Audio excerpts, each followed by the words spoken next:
Okay, before I start, I just want to give a heads up to anybody who has played this game or is a Silent Hill fan and loves this franchise and loves these games.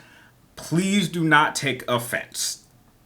Please do not take offense. I'm not trying to upset anyone. I'm not trying to downplay anyone else's experiences. I'm simply going over my own experience, as this was my very first time actually visiting the Silent Hill franchise, and it wasn't a good one. And within less than 2 hours, I just had to quit this game.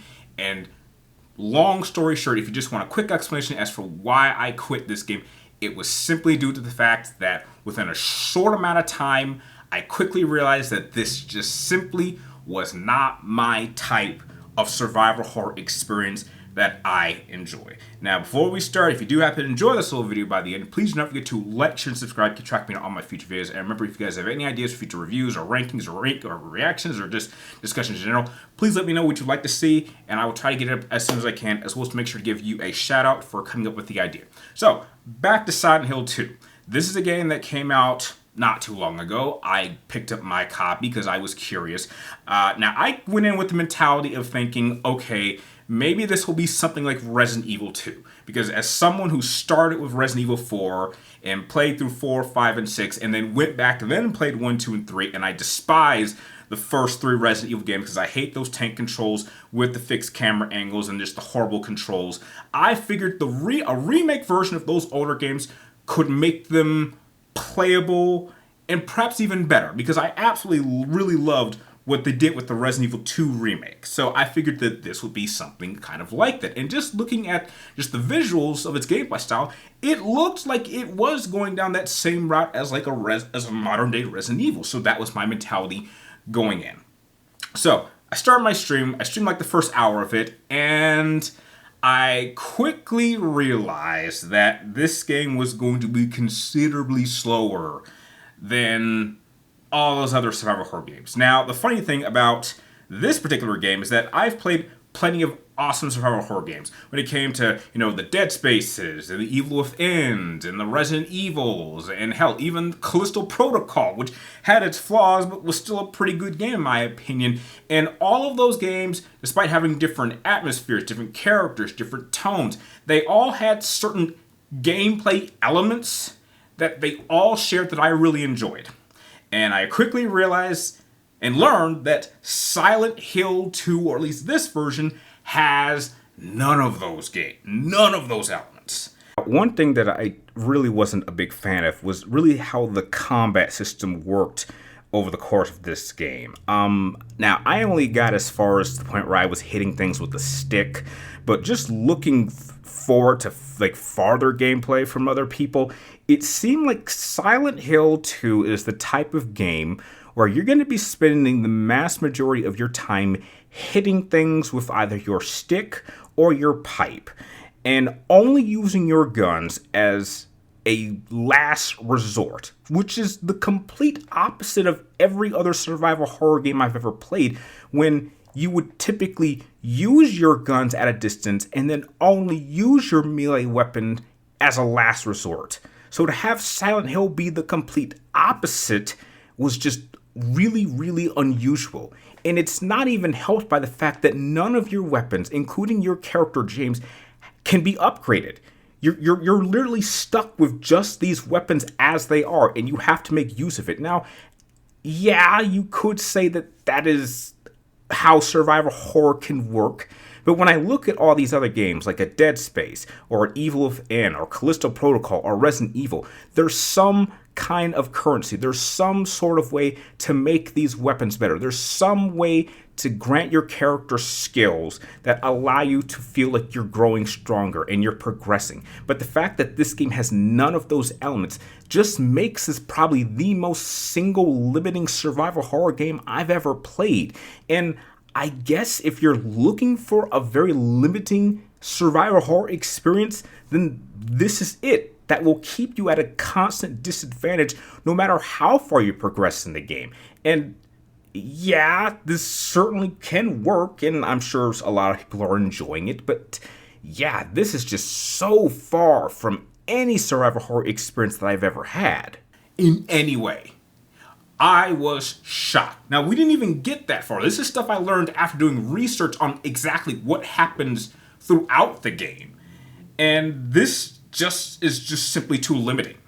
This isn't how I'm not personally not the biggest fan of pure horror stories. There has to be some at least strong element of action, even if it's limited, even if your game is balanced at like 80% horror, 20% action, or hell, even 85% horror and 15% action. But like that action element is really concrete and strong, and that is simply not Silent Hill. It is a pure horror game that will keep you at a disadvantage from beginning to end. And from what I could tell with the story was kind of slow, and it probably was boring, at least to me. It was, from what I could tell, it was the type of game where you don't really understand what's going on until like the very end. And so you're going to be playing through this game, you're going to get little clues, but you're not really going to know what's going on. And maybe that's always been the style of Silent Hill.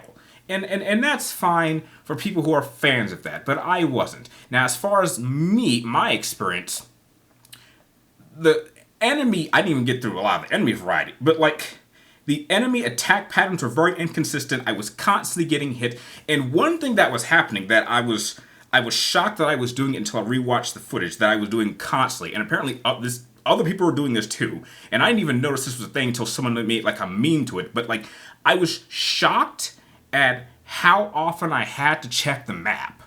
Like, it was weird. Like, I was opening my map like every 30 seconds. I would go through a door and I would check a map. I would walk down a street, I would check the map. I would turn the corner and I would check the map. I would kill an enemy and I would check the map. I would get some medical supplies and I would check the map. And apparently this is a thing. Apparently you could check the map as little as 1,000 times over the course of your playthrough, and that is insane. Like, I've never experienced anything like that. And it's just the tone. It's just the tone at the end. Like, the entire setting, I think it can work if you're playing a character who has no training and is at a constant disadvantage. Because if you travel through enough of this game, you will find yourself in areas that have, like, very bad lighting, so you can't see anything, with enemies that can attack you from multiple different directions. Most of your combat is going to be spent hitting things, and even the hitting style is not good for dealing with multiple enemies. Now, this was something that could have been that was an issue in Callisto Protocol, but they had a gameplay function that kind of helped you with that. That was not the case here. I mean, I thought there was something like a charge hit, or maybe you could sneak up and stealth kill them. Oh no, you have to just take these things on head on and just beat them to death. And that's throughout the entire game. And again, this probably will work for a lot of people, because the remake for Silent Hill 2 is getting glowing reviews, and I'm happy that it is doing well. This is perhaps more pure survival horror than any other survival horror franchise, and maybe that's why people love it, and that's fine. That is awesome if that's why you love Silent Hill, and that's perfectly fine. But like, that is just not me at all. I someone who's a bigger action fan than horror fan, there has to be an element of action, and that is completely absent in this game. And it was just something that I discovered not long after I ended my stream. Because, I mean, even though I didn't get to the point of dying, I got to the point where I just realized that this was the tone of the game. It was not going to get any better than what I'm experiencing now. The rest of the game is going to play out like this in even worse environments that put me at even more of a disadvantage than I am right here at the beginning of the game. I feel a little stupid that this might have been a record in terms of the time it took for me to get a copy of the game and then to return it.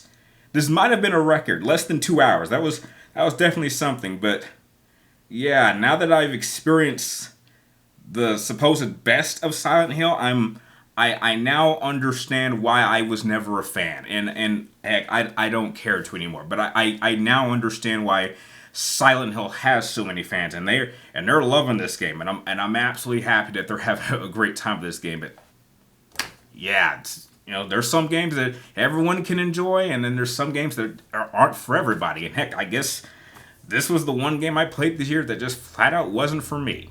So that is a just general breakdown of why I ended up quitting Silent Hill 2. Now, I'd like to know, are you a Silent Hill fan? What is your favorite element? Or are you like me, who's like, yeah, I'm not really the biggest Silent Hill fan, and this is why. Please tell me your thoughts and your personal experience with the Silent Hill franchise in general in the comments down below. And like always, thank you guys for watching. You're awesome, and I'll see you guys next time.